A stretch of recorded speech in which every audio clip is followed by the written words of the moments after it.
Well, good Sunday morning to you. It's the Sunday before Memorial Day. Hope your Memorial Day weekend has been safe, has been fun within this lockdown situation that some states are still in, New York in particular.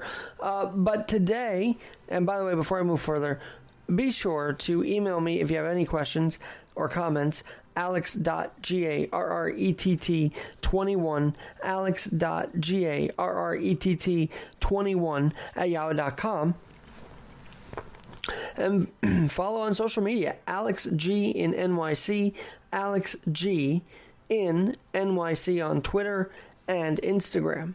Now today, I'm welcoming back Jason Van Camp. You might have met him earlier on in January. He's a retired Green Beret, and he's written a new book called Deliberate Discomfort. And I wanted him to join to weigh in on Memorial Day itself and how this deliberate discomfort we've been in is changing our lives, and a military perspective to this lockdown and quarantine and the COVID-19 crisis as well. Hey, Jason, thanks for joining me this morning. Yeah, sure, Alex. I appreciate you having me on, man. Happy Memorial Day to you and everyone that's listening, your audience. So let me understand. So you want me to tell you and the audience about my military career a little bit? Yeah, just tell us your story and why you decided to write Deliberate Discomfort. Yeah, okay. Well, just a quick background on me. I grew up in the Washington, D.C. area in Virginia, West Point guy, played football up there. When I joined the military, it was just before 9/11. I volunteered to go to Ranger School. I became a Ranger. Then I became a Green Beret, and I retired in 2015, medically retired in 2015, mainly due to a seizure disorder that I developed over my career. So that's kind of the short of my military career. And, deployed 3 times to the Middle East and spent a year in Korea and some time in Africa and different places. Lived in Russia for 2 years.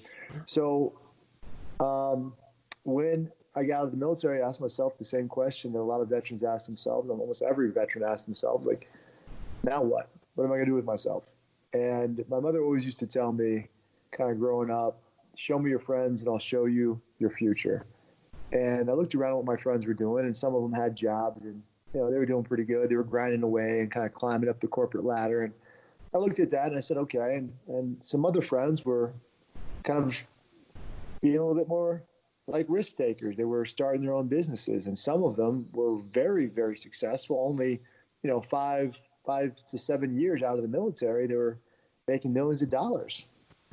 And I was like, wow, man, that's fantastic. And I thought that kind of fits my personality a little bit more, like starting a business and being creative and, being responsible and accountability for all your success and failure, not having to depend on someone or not having a boss like demanding you to do things which you sometimes think are stupid ideas. I wanted to be my own boss. And so I thought, well, if I'm going to start a business, what should I do?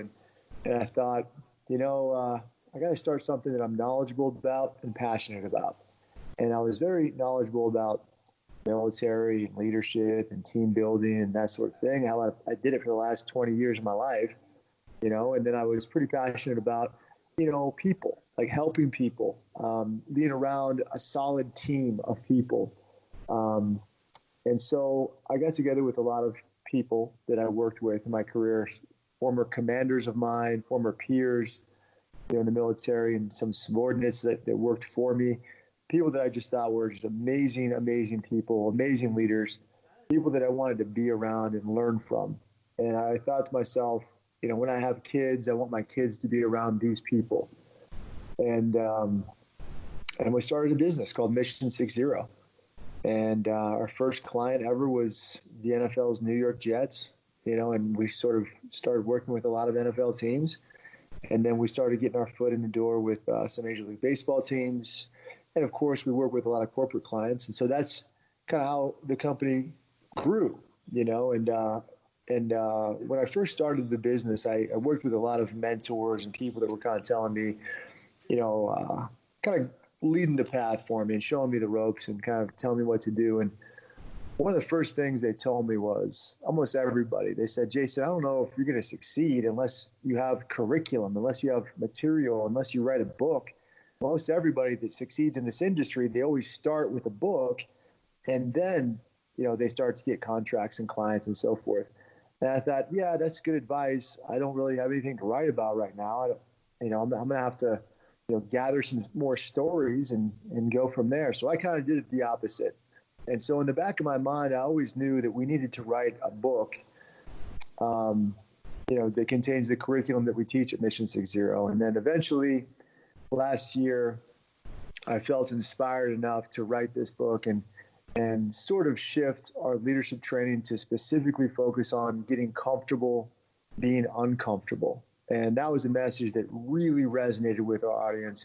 People really liked that message. And so the book that I wrote was called Deliberate Discomfort. And the subtitle is How U.S. Special Operations Forces Overcome Fear and Dare to Win by Getting Comfortable Being Uncomfortable. Now, that's a hell of a long subtitle, but we really like, the title of the book. And it's about, making that courageous decision in life to deliberately choose discomfort, proving to yourself that you're no longer satisfied with the way that things are. You're not going to tolerate it any longer. You're ready for change. You're ready for growth. You're ready to accept and embrace suffering because you want a better life for yourself, your family, your business. And, what the problem is that we find is fear. People are afraid. And I tell people, the thing with fear is this: fear kills more dreams than failure ever will. And so if you could just take that first step, oftentimes that's the most uncomfortable step. Good things are going to happen to you. You're going to learn, you're going to grow, you're going to improve, you're going to become a stronger, better person. And that's sort of what we teach at Mission 60. Jason Van Camp is who we're talking to. And as I texted you, deliberate discomfort. I mean, aren't we in this right now? We kind of weren't choosing it, but we had to because, governors were telling us, the CDC was telling us. So now we're here in the situation. And so what's your encouragement? I mean, a military base is really not the same as just going downstairs to the kitchen table, So what perspective do you have about literally having to stay in place for months at a time on a base fighting for our country? Yeah. So listen, COVID-19, the coronavirus is the epitome of deliberate discomfort. It's so crazy that this happened right when the book was coming out because, I'm just like anybody else. COVID has really hurt my company, right? Mission 60. What we do, besides, publishing the book and selling the book and ebook and audiobook, of which the ebook is out tomorrow and the audiobook will be out in early June, which we're excited about. But we do live in-person keynotes. We do live in-person workshops. We do live in-person corporate training, retreats, executive coaching, that sort of thing. So all of the contracts that we had in 2020 are canceled or postponed. So I've literally lost hundreds of thousands of dollars at Mission 60. You don't see me right now, but it's forced me to grow my hair out. I haven't been able to get to my barber, man. I look like I'm Moses from the Ten Commandments. Like my beard is like down to my chest, and my hair is as long as it's ever been, even before high school. And so I think to myself, and I'm sure everyone else is thinking to themselves, what do I do? Do I sit and wait for something good to happen to me? Do I close up shop and use COVID as an excuse for why I failed? Or do I do something about it? Right? Times are tough. Things are tough for everyone. People are feeling uncomfortable, to say the least. And that feeling of discomfort, it's not something we should hide from or pretend that we're not going through. I feel what I want to say to your audience is, hey, let's be honest about who we are and what we're experiencing. Let's embrace this deliberate discomfort and be vulnerable because, as you said, people are telling us to stay indoors and do this, but it's our choice. We can go outside. We can do whatever we want. Like nobody's going to do anything about it. We're choosing to do this to ourselves. And that's not a bad thing. It's a blessing to me. And back to what I was saying is it's most of the time we put up this front. I think a lot of us, especially on social media, we're faking it until we make it. We're pretending to be someone we're not. And COVID, again, has given this beautiful gift. It's a time where there's no more faking. It's just us as people. We're stripped down. We're stressed out. We're trying to hold it together. We're trying to figure out the next steps. And nobody really is pretending that everything is fine. And no, go ahead. No, they're not. And it's just it's great to hear. But for you, for your experiences on the military, on the ground in the war zone, what can you tell us about that has helped you prepare, and maybe your experiences could help us prepare for continued lockdown and whatever else we might be seeing here?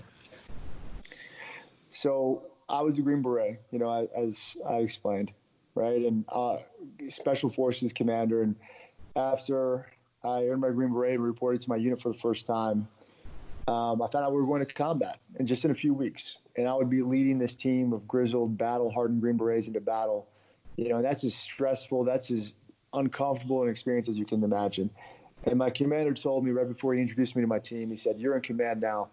Do something with it." And I thought back, to some military experiences and training. Really, the first day of Special Forces selection, they start with this incredibly intense physical smoke session. And we typically start, at least we did at the time, I know we don't anymore, with something called log PT, where we hold this incredibly heavy log over our heads as a team, and we do exercises with it. We, move it to our right shoulder, our left shoulder. We do bicep curls. We do push-ups on it. We move around. We do relay races with it, and we're competing against other teams. And our instructors are trying to break us, because they want to see who we really are as people. They want to get down and dirty and be like, okay, who is this guy really? Because when he first showed up, he was excited. Some of these guys were shouting encouragement. Some of these guys were doing this and that. But after about 20 minutes, when you're exhausted, you can't fake it any longer. Your true personality comes out. And you start to focus internally. You focus on yourself. You focus on, how can I, myself, right? How can I keep enough energy so that I can get through this? And almost counterintuitively, I don't even know why I did this, but I looked up, about 20, 30 minutes into this log PT, and everybody's heads were down. And I noticed everybody was suffering just as bad or worse than I was. And in that moment, a friend of mine who was on another team holding another log, he looked at me and he said, "Hey, Jay, let's go, man. You got this." And I said, "Hey, Pat, you got this, baby. Come on, let's go."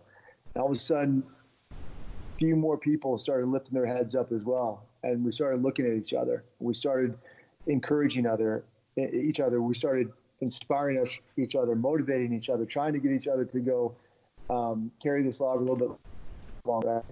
And what happened was we began to focus on one another rather than ourselves, and it became infectious. More and more people started looking up, and strangely enough, we began to forget about our pain. The time seemed to move faster. The log felt lighter. The reality is, nothing changed about the situation except our attitudes. Conditions sucked. It was hot out. Our bodies were exhausted. The logs were heavy as hell. It's just that our minds had changed. We began choosing how we thought and directing our attention towards our friends, the people to our left and to our right. And I think that that's what we need to be doing right now in this COVID stuff. We need, in these difficult moments, we need to find a collective purpose. We need to focus on the guy to our left and to our right and help them get through whatever it is that they're struggling with, because it's never about you. It's about the people to your left and to your right. And you learn that in the military, and you learn that in elite courses and units. Have people been telling you stories, Jason, of how they're finding themselves during this? And how inspiring has that been?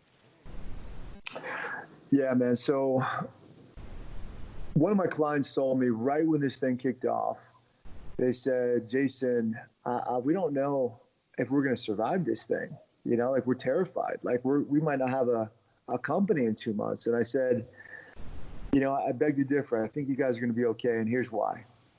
I think back to World War I, when the war kicked off.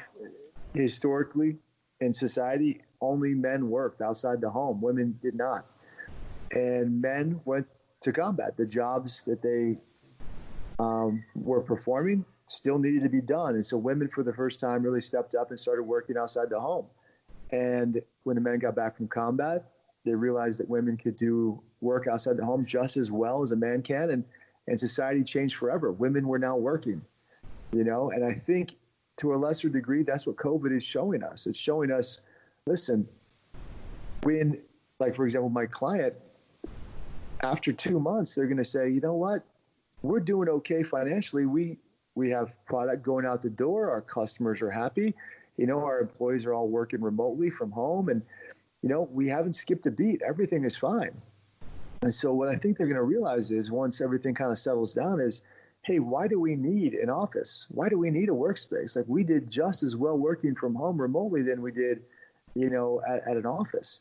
And I also think, private equity companies are going to look at their portfolio companies and they're going to say, interesting, show me the financials and give me the bottom line of what's not absolutely impacting the business. And at the top of the list, they're going to see rent. And they're going to tell their portfolio companies, get rid of it. You don't need an office. During COVID, you guys all worked remotely and you made just as money as you did before. We don't need an office. Get rid of it. And I think, that's what you see with some companies right now. Early adopters like Twitter, the CEO, Jack Dorsey, told his employees, he said, you never have to come back to work if you don't want to. We're going to open the offices and that's our decision. But when and if you come back, it will be your decision. And so he said, in perpetuity, you can stay home, right? That's even after the coronavirus pandemic ends. That's what you guys can do. And I think more and more companies are going to say the exact same thing to their employees. And therefore, you're going to be driving down the highway and you're going to see empty office buildings as far as the eye can see. You're going to see signs, office space for rent, $2 a square foot instead of $80. It's just going to be empty. And I think you're going to see a lot less traffic on the streets because of it. And I think that's going to be, I wouldn't say a consequence, but ultimately the end state of a lot of what we're going through. Jason, it is Memorial Day and a weekend. And so what have you lost? Are you going to remember a lot of your colleagues or those in the troop that had lost their lives? How will you be observing Memorial Day, and how does this day and this weekend affect you every year from an emotional standpoint, for sure? So, a lot of people look at this as, we're going to barbecue, we're going to take a vacation, we're going to do whatever. And that's great. I'm not bagging on that at all. Like, you should be having barbecues. You should be spending time with your families. You should be having a good time. But at the same time, you need to take a moment to reflect on what Memorial Day really is. Because, what we owe so much to so few. So what I am doing as the executive director of Warrior Rising, as well as the chairman of Mission 60, and Warrior Rising is a veteran service organization, a 501c3 nonprofit, and we help veterans in the most altruistic way we know how. We help them help themselves by starting their own businesses. What I'm saying is at 3 p.m., during the national moment of remembrance, I want everyone to take the time to reflect, honor, and celebrate the Americans that have given their lives in defense of this country. And then I want people after that moment to go out into their community, into the places of worship, their schools, and find a way to give something back. Find a way that is meaningful to them personally to give back to the military community. And that's what I would ask your audience to do, because there's a lot of talking, there's not a lot of doing. And if we're not doing anything, nothing's going to get done. Just like my commander told me, you're in command now. Let me ask you this. Sure thing. Jason, let me ask you this. How can people be interactive with you on Memorial Day as we do this 3 p.m., remembrance hour there? I haven't thought about doing any sort of Facebook Live or anything like that. I'm typically very active on LinkedIn. So if anybody wants to hit me up on LinkedIn on that day, that would be absolutely outstanding. And other than that, they can reach me at my personal email, which is jason@warriorrising.org. And just let me know what you've done, what they've done, essentially to remember the fallen. Memorial Day typically brings up so many memories of our World War II veterans and those who have lost their lives in every war, and it's sometimes highlighted more so for the World Wars. And what I'm going to ask is, was there a PTSD factor back in those days as they were fighting for us that we see now more publicized, more talked about, more combating, so to speak? Was that still going on in the World War I and II? We just didn't really hear of that because they were so resilient? Oh, no question. No question. People didn't know essentially how to diagnose it. You know, they called it shock, that people were suffering from shell shock, I think is a lot of the terminology of the day. He's experiencing shell shock, things like that. So it definitely was going on. People didn't necessarily know how to deal with it. And so I think the best way that the veterans in those times, in those eras, dealt with it was really just kind of confiding in their brothers in arms, the people that experienced these things with them. Because I know for whatever reason, and I'm not sure why or how this happened, but it was sort of widely accepted that you just don't talk about it. Because I remember asking, my grandfather who was in World War II, and even some of my uncles in Vietnam, like, what was it like? Can you tell me some stories? And being young and curious and excited, like I wasn't trying to bring up anything negative. I just was curious. I wanted to know. And a lot of times, almost 100% of the time, the answer was, I don't want to talk about it, or I don't talk about it. And it's just like, okay. And it kind of prompted me to want to know what the military was like. And after, going to combat on 3 tours, doing the things that I've done, when people ask me, what was it like? I don't get, me ever saying, I don't want to talk about it. Like, if you really, truly want to know and you're interested, it's my duty to tell you about it. That's how I look at it. And it's cathartic in a way. And I know it's cathartic for a lot of the guys suffering from PTSD to actually talk about their experiences. Because if you just bottle it up inside, it'll eat you up and destroy you from the inside. And that's not good, man. Jason Van Camp, did you take a long while to tell your story, or were you?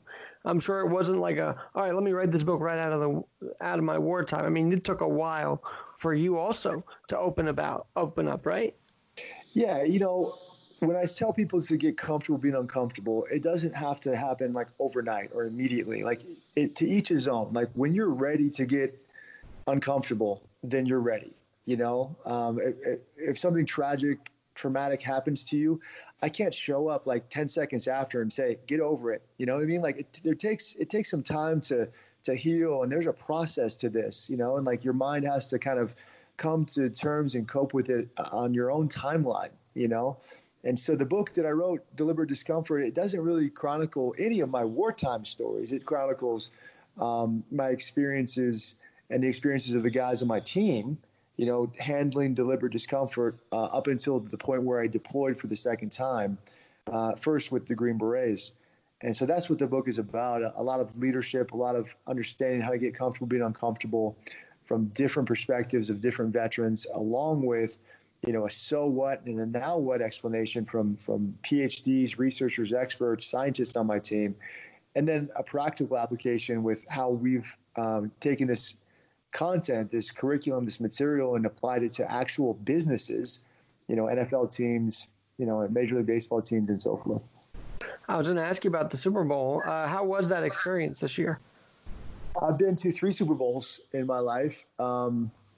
This one was special. It was in Miami, so the weather was really nice. And my buddy Luke, he sold his company for $50 million a couple of years ago, so he's got a lot of money, and he's a huge 49ers fan, so he wanted to do a big blowout party in Miami, and so we tried to turn this into a Warrior Rising fundraiser, and he took us all down for free in his private jet, from Utah, and we stayed at a really nice hotel, and we gave away 2 Super Bowl tickets to a veteran.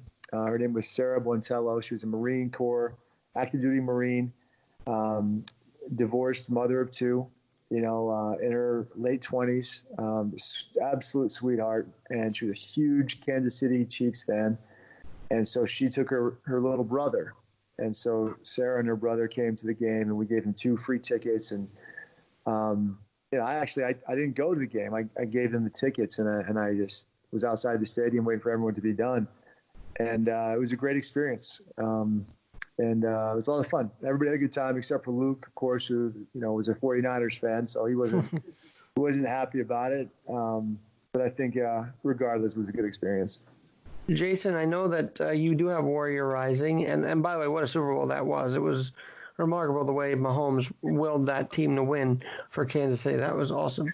But on Memorial Day, or even this weekend, are you doing anything online with the Warrior Rising? Are you writing a column? Is there anything of wisdom and encouragement that we could find at Warrior Rising for this special weekend? Oh, geez. You can always follow us on any of the social media platforms, Warrior Rising, or We Are Warrior Rising on Instagram. We post every day or so, every other day, and we encourage veterans that are trying to start their own businesses or have businesses that just want to accelerate their businesses, or immediate family members of veterans that are trying to do the exact same thing. Reach out to Warrior Rising, go to our website, warriorrising.org, apply, and we'll get back to you on Tuesday with an intake call from one of our specialists, and they'll have a personal one-on-one conversation with you about what you're trying to accomplish.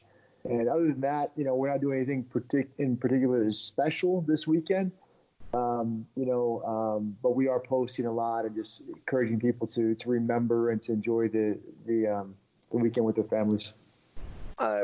Jason, do you think that this Memorial Day, it's also important to remember those who have lost their lives in this war against Corona? I mean, they may not be on a battlefield with armor, but man, are they armored up in the healthcare units trying to help these patients, the patients themselves. I mean, that will be another sector to remember, those who have lost their lives as a first responder, as a healthcare worker this time with the COVID crisis. That's a great comment. I hadn't thought about that, but, being in the military and then having people thank you, and you're always so appreciative of that, and obviously with first responders as well, you're always so appreciative of that. You kind of feel really grateful, and for the first time, really, I experienced what it would be like to be grateful for someone else, meaning the doctors and the nurses, and seeing how much work they're putting in, how much effort they're putting in, how stressed out they are, the overtime that they're putting in, and I'm feeling like to myself right now, I'm like, wow, this is sort of how people feel like with the military. And I feel so grateful, and I want to express my gratitude. I want to do things for these doctors and these nurses that are helping, at the front lines of this coronavirus war, and I'd love to find an organization that could help to support them and get behind them, because that's, I'm seeing that for the first time, and I'm feeling a whole lot of gratitude and respect. Because, it's one thing to do these 7 p.m. cheers, which is amazing, but we should be able to do more for them, shouldn't we? Oh, no question. I don't think I fully understand what they're going through, but I just know from what I'm seeing on commercials and hearing and knowing, like, they've got to be going through quite a bit. And so we got to support them. We got to help them out. We got to let them know that we're thankful, and if they need something, let's get it to them. And I also think the USNS Comfort, we didn't have Fleet Week here in New York, which is very devastating. We always have that. And they're doing a virtual thing. But I think the biggest contribution amongst stopping the drug cartels, which the military continues to do, is rolling in that USNS Comfort. I mean, we should give a lot of thanks that we had that ship here in New York to help who needed help. You're absolutely correct. I couldn't agree more. And so, Jason Van Camp, one other thing, because the PTSD has been now thrown around with this COVID crisis. So if we have survivors listening to this, if we have those families who have suffered and have family members that are victims still fighting for their life, I mean, we can't ignore that PTSD. So what would your encouragement be to them today? And I tell this to the guys that have PTSD in the military. It's number one, you're not alone. You're not unique. You're not suffering by yourself. Like, there are other people suffering as well. Like, you have a community, you have people that want to help you, and if you want help, just all you have to do is look up and reach out, and people will help you. And nobody should minimize what you're going through. You're going through a lot, and it's tough and it's difficult, but you have a team. You have a team that you're probably not even aware of, willing to help you out, that can help you out, that you need to help you out. And that's what I'd leave you with. Well, and Jason, one more thing for this weekend. Do you have anybody you'd like to honor, verbally on this podcast, for their services and those sacrifices that those around you, along with you, have made, and unfortunately may not have survived those sacrifices? No, I want to recognize everyone I served with in the military community, but in particular, On my second deployment, my first as a Green Beret detachment commander, we lost a great American guy from Boston, Rob Pirelli. He's a great friend of mine. He was my 18 Charlie, my senior Echo at the time. And I always try to do my best to keep him in my thoughts always, and to certainly remember him on Memorial Day. So, Staff Sergeant Robert Pirelli, miss you, buddy. Well, that is special, and maybe we'll send this to the family of your colleague there, and they can hear that encouragement this weekend. Thanks. Appreciate it, Alex. Jason, thank you. Jason Van Camp was my guest today, and please, if you see them, just like the healthcare workers, if you see military vets, if you see those on the front lines, say thank you this weekend. That's one of the best things you could do. And Jason, I hope in your area they are doing in-person Memorial Day. I know here in New York it's gone virtual, which has just never been done on Memorial Day, but we're rolling with it, right? We're adapting to this discomfort. Get comfortable with it. That's the only way we can improve and grow and become stronger people. That's the only way that society can be better, is if you get comfortable, be uncomfortable, and accept this through deliberate discomfort. On that note, I'm Alex Garrett. We're going to take it right there. Thank you, Jason, for joining me. And really quickly, Virtual Fleet Week continues. And yes, I didn't have Mr. Mike Myers on today. Yours truly overslept a little bit. Yada, yada, yada. Find out all the events at Fleet Week New York. Also, tune into Radio Hope at 9 a.m. Eastern when he has Miles McKee back on, the pastor from Spain. He will dial into Mike's show later at 9 a.m. Eastern.